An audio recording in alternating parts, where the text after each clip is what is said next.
ହୋଇଛି। ପାହାଡ଼ରୁ ଖସି ଆସିଲା ମାଟି ଅତଡ଼ା। ବଣ୍ଡାଘାଟିର ଦୁଇ ପଞ୍ଚାୟତକୁ ଯୋଗାଯୋଗ ବିଚ୍ଛିନ୍ନ ହୋଇଛି। ଅଣ୍ଡ୍ରାହଲ ଓ ମୁଦୁଲିପଡ଼ା ପଞ୍ଚାୟତକୁ ଯୋଗାଯୋଗ ଠପ୍ ହୋଇଯାଇଛି। ସେପରି ପ୍ରବଳ ବର୍ଷା ଯୋଗୁଁ ପାଙ୍ଗାମ ପୋଲ ଉପରେ ଚାଲୁଛି ବନ୍ୟା ପାଣି।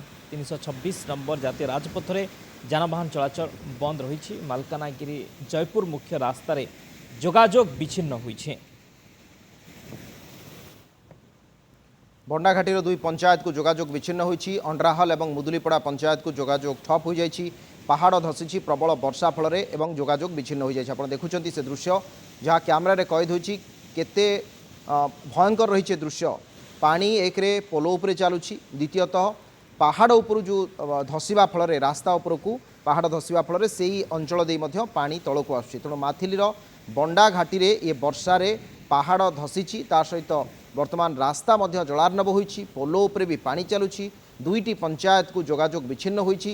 ए संपर्क में विस्तृत भाव में आम कथा ललित बेहरा आम सहित अच्छा आम माथिली रिपोर्टर।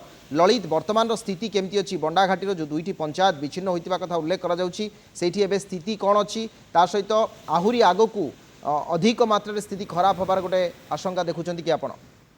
हाँ देखंतु सत्य ये अविनाश अविनाश हाँ अविनाश हाँ अविनाश खैरपुट मुदलीपड़ा संजोग करुथिबा मुख्य रास्ता रे प्रबल वर्षा जोगु पहाड़ धसी जाइथिला। सेथिरे वर्तमान प्रशासन रही लोक माननकु सचेतन करौछि। सेबट जीवा से रास्ता दे जीवा को मना करछि। वर्तमान पर्यंत पहाड़ गमनागमन एबे पर्यंत सुधरी नहीं। अच्छा, कौन से प्रशासनिक अधिकारी से पहुँचले कि एवं ता सहित जो अंचल रे आपण कहउछन्ती जे पहाड़ धसीबा कथा सेठी रास्ता किछि क्षयक्षति घटी कि नहीं? वर्तमान पर्यंत तो ताहा सूचना नहीं, किंतु प्रशासन सेठी रही लोकंकु बारण करछि से रास्ता को गमनागमन। अच्छा, दुईटी पंचायत रे केते लोक वर्तमान अछंती जो माने सीधासलख भाव रे बाहर दुनिया रो विच्छिन्न अछंती? वर्तमान खैरपुट रु मुदलीपड़ा को दुईटी पंचायत निर्भर करछि।